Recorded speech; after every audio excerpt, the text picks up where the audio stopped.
അനുഗ്രഹിക്കപ്പെട്ട നല്ല സമയത്തിനായി ഞാൻ ദൈവത്തെ സ്തുതിക്കുന്നു, സ്തോത്രം ചെയ്യുന്നു. ദൈവവചനം ശ്രമിച്ചുകൊണ്ടിരിക്കുന്ന എല്ലാ ദൈവമക്കൾക്കും വീണ്ടും വരാമെന്ന് അരുളി ചെയ്തവനായ കർത്താവായ യേശു ക്രിസ്തുവിൻ്റെ ധന്യനാമത്തിൽ ഞാൻ എൻ്റെ സ്നേഹവന്ദനം അറിയിക്കുന്നു. ഇന്നത്തെ അല്പസമയത്തെ ചിന്തയ്ക്കായി ലൂക്കോസ് എഴുതിയ സുവിശേഷം 2-ാം അധ്യായം 14-ാം വാക്യം നമുക്ക് വായിക്കാം.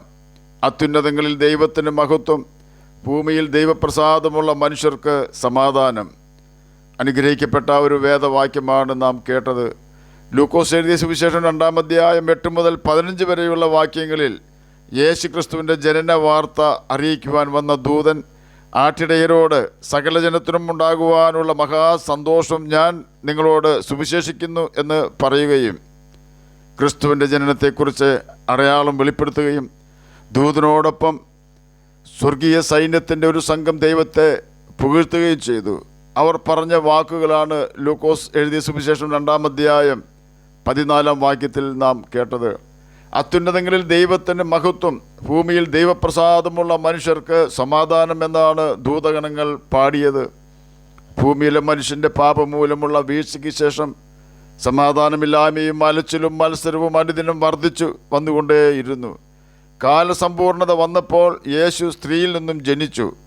ആ ശിശുവിൻ്റെ ജനനം വാസ്തവത്തിൽ അറിയേണ്ടിയിരുന്നവരായ മഹാപുരോഹിതന്മാരും പരീശന്മാരും ശാസ്ത്രിമാരും അത് അറിഞ്ഞില്ല, അഥവാ ദൈവം അവർക്കത് വെളിപ്പെടുത്തി കൊടുത്തില്ല.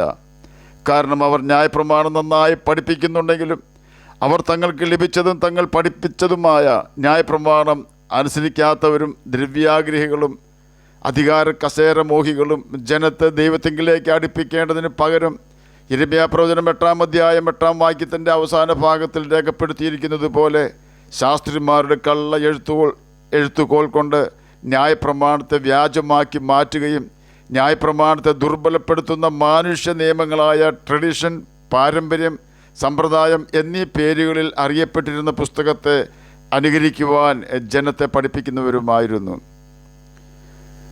മർക്കോസ് എഴുതിയ സുവിശേഷം 7-ാം അധ്യായം 13-ാം വാക്യം ഗോഡ്സ് വേർഡ് ട്രാൻസ്ലേഷനിൽ because of your tradition you have destroyed the authority of God's word എന്നാണ് രേഖപ്പെടുത്തിയിരിക്കുന്നത്. അതുകൊണ്ടാണ് യേശുവിൻ്റെ ജനനം ഈ കൂട്ടർ അറിയാതിരുന്നത്. യേശുവിൻ്റെ ജനനം ആദ്യം ഇടയന്മാർക്ക് ദൈവം വെളിപ്പെടുത്തി കൊടുത്തു. അതിനുശേഷം കിഴക്കുള്ള വിദ്വാൻമാർക്ക് ദൈവം വെളിപ്പെടുത്തി കൊടുത്തു. വിദ്വാൻമാർ മുഖാന്തരം ഹെരോദ രാജാവ് അറിഞ്ഞു.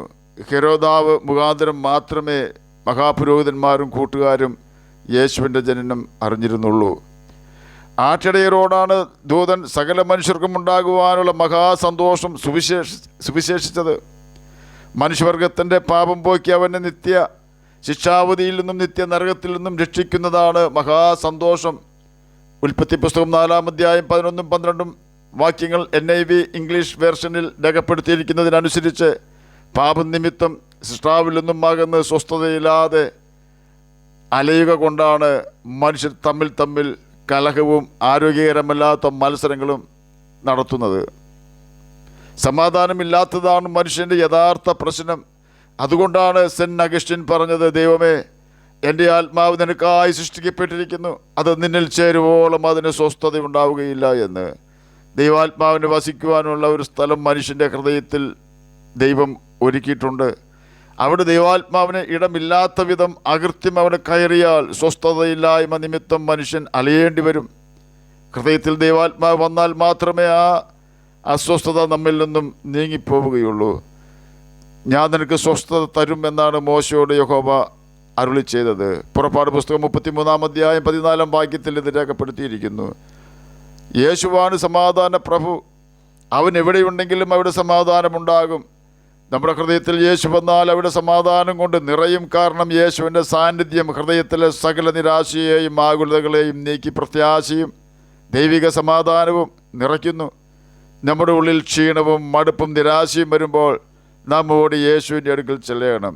കാരണം ദുരാത്മാവാണ് നമ്മുടെ ഹൃദയത്തിൽ വാശിയും വൈരാഗ്യവും വെറുപ്പും വിദ്വേഷവും പകയും നിരാശയും ആത്മഹത്യാ പ്രേരണയും കൊണ്ടുവരുന്നത്. ആ സമയത്ത് നാം യേശുവിൽ അഭയം പ്രാപിക്കണം. നല്ല പ്രത്യാശയും സമാധാനവും സന്തോഷവും തരുന്നവനാണ് കർത്താവായ യേശു ക്രിസ്തു. അതുകൊണ്ടാണ് ദൂതൻ ആട്ടിടയരോട് യേശു ഭൂമിയിൽ ജനിച്ചപ്പോൾ പറഞ്ഞത്, സകല മനുഷ്യർക്കും ഉണ്ടാകുവാനുള്ള മഹാസന്തോഷം ഞാൻ നിങ്ങളോട് സുവിശേഷിക്കുന്നുവെന്ന്. കർത്താവായ ക്രിസ്തു എന്ന രക്ഷിതാവ് ജനിച്ചിരിക്കുന്നു എന്നതാണ് ദൂതൻ പറഞ്ഞ മഹാസന്തോഷത്തിന് മുഖാന്തരം. എല്ലാ കാലത്തും മനുഷ്യർ വ്യാജ സമാധാനവും വ്യാജ ശരണവും വ്യാജ പ്രത്യാശയും അന്വേഷിച്ച് കണ്ടെത്തിയിട്ടുണ്ട്.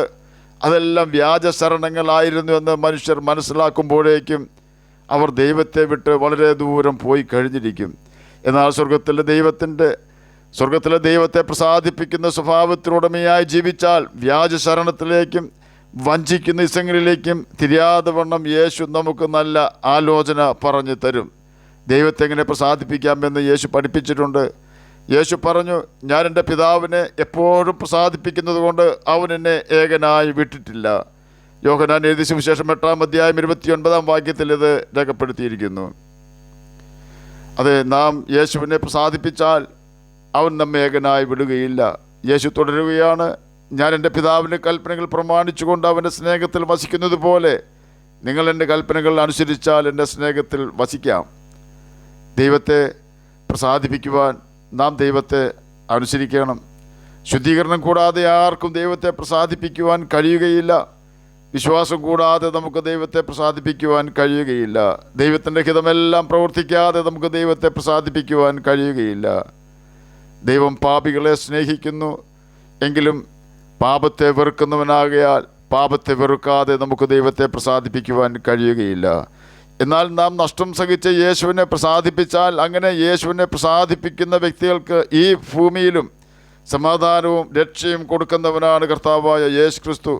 അതിനാണ് യേശു ഭൂമിയിൽ വന്നത്. എത്രമാത്രം സമാധാനമില്ലാത്ത കാലഘട്ടത്തിലാണെങ്കിലും യേശു നമ്മുടെ ഹൃദയത്തിൽ സമാധാനം കൊണ്ട് നിറയ്ക്കും.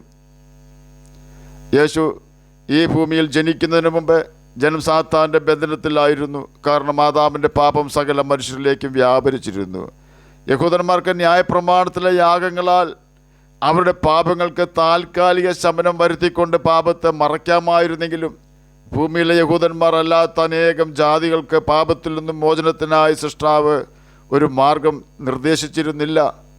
പാപം ചെയ്യുന്നവൻ പാപത്തിൻ്റെ ദാസനാണെന്ന് യോഹന്നാൻ എഴുതിയ സുവിശേഷം 8-ാം അധ്യായം 34-ാം വാക്യത്തിലും, പാപം ചെയ്യുന്നവൻ പിശാചിൻ്റെ മകനാണെന്ന് 1 യോഹന്നാൻ 3-ാം അധ്യായം 8-ാം വാക്യത്തിൻ്റെ ആദ്യ ഭാഗത്തും രേഖപ്പെടുത്തിയിരിക്കുന്നു. ഇങ്ങനെയുള്ള കാണാതെ പോയ, ദൈവത്തിൽ നിന്നും പാപം മൂലം മാറിപ്പോയ ഭൂമിയിലെ സകല മനുഷ്യരെയും പാപത്തിൽ നിന്നും ശാപത്തിൽ നിന്നും സാത്താനിൽ നിന്നും നിത്യനരകത്തിൽ നിന്നും രക്ഷിക്കുവാനാണ് കർത്താവായ യേശു ക്രിസ്തു കന്യകയിൽ കൂടി ഭൂമിയിൽ ജാതനായത്. അങ്ങനെയാണ് യേശുവിൻ്റെ ജനനം സകല ജാതികൾക്കും സന്തോഷ വിഷയമായി തീരുന്നത്. അതുകൊണ്ടാണ് ദൂതൻ പറഞ്ഞത്, സകല മനുഷ്യർക്കും ഉണ്ടാകുവാനുള്ള മഹാ സന്തോഷം സുവിശേഷിക്കുന്നുവെന്ന്. യേശു ഭൂമിയിൽ ജനിച്ചാൽ മാത്രം പോരാ, അവൻ മനുഷ്യൻ്റെ പാപവും ശാപവും തൻ്റെ സ്വന്തം തോളിൽ ചുമന്ന് കാൽവരി ക്രൂശിൽ കയറി അവൻ്റെ രക്തം ഊറ്റിക്കൊണ്ട് പാപത്തിൻ്റെ പരിഹാരം വരുത്തണമായിരുന്നു.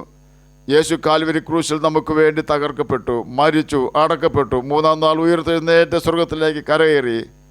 തന്നെയുമല്ല, ഇനി അല്പകാലം കഴിഞ്ഞവൻ വീണ്ടും വന്ന് അവനായി കറയും ചുളുക്കവുമില്ലാതെ കാത്തിരിക്കുന്നവരെ ചേർക്കും എന്നത് യേശുവിൻ്റെ വാഗ്ദാനമാണ്.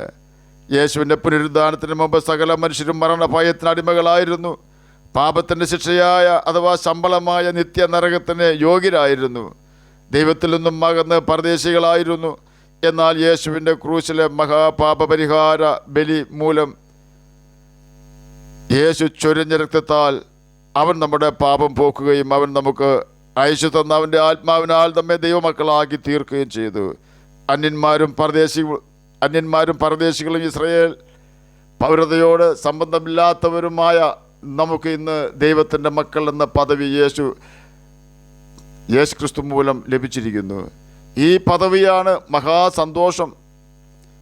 ദൈവമകനായി ദൈവത്താൽ സൃഷ്ടിക്കപ്പെട്ട ആദാമിൻ്റെ പാപം അവനെയും അവൻ്റെ മക്കളായി നമ്മെയും സാത്താൻ്റെ സന്തതികളാക്കിയെങ്കിൽ യേശു ക്രിസ്തുവിൻ്റെ ക്രൂശ് മരണം തൻ്റെ പാപത്തിൻ്റെ പരിഹാരത്തിനാണ് എന്ന് അംഗീകരിച്ച് തൻ്റെ പാപം ഏറ്റുപറഞ്ഞ് ഉപേക്ഷിക്കുന്നവർക്ക് ദൈവമക്കളാകുവാൻ ദൈവം അധികാരം കൊടുത്തുവെന്ന് യോഹന്നാൻ എഴുതിയ സുവിശേഷം 1-ാം അധ്യായം 12-ാം വാക്യത്തിൽ കൂടി ദൈവം നമുക്ക് ഉറപ്പ് തരുന്നു. ലോകത്തിൽ അനേകം സന്തോഷങ്ങളുണ്ട്. എന്നാൽ ആ സന്തോഷങ്ങളെല്ലാം പാറമേൽ വീണ സ്ഫടികപാത്രം പോലെ തകർന്നു പോകുമ്പോൾ യേശു തരുന്ന സമാധാനവും സന്തോഷവും നമ്മുടെ കല്ലറയ്ക്കപ്പുറം കടന്നു വരുന്നതാണ്. യേശു തരുന്ന ശാശ്വത സമാധാനവും നല്ല പ്രത്യാശയും മഹാസന്തോഷവും പുത്രത്വവും എന്നെ കേൾക്കുന്ന പ്രിയ ദൈവമകനെ ദൈവമകളെ നഷ്ടപ്പെടുത്താതെ സൂക്ഷിക്കുന്നുണ്ടോ? ഏതെങ്കിലും വ്യക്തികൾ യേശു തരുന്ന സമാധാനവും ശാശ്വത സന്തോഷവും പുത്രത്വവും പ്രാപിക്കാത്തവരുണ്ടോ? യേശുവിനോട് ഇപ്പോൾ തന്നെ നമുക്ക് പ്രാർത്ഥിക്കാം. മരണശേഷമുള്ള നമ്മുടെ നിത്യത യേശുവിനോടൊപ്പം ചിലവഴിക്കുവാൻ യേശുവിൻ്റെ കൽപ്പനകൾ അനുസരിക്കുന്നുണ്ട് എന്ന് ബൈബിൾ തുടക്കം മുതൽ അവസാനം വരെ വായിച്ച് മനസ്സിലാക്കി ഉറപ്പാക്കാം. കാരണം നമ്മുടെ ആയുസ് ഈ ഭൂമിയിൽ ക്ഷണികമാണ്.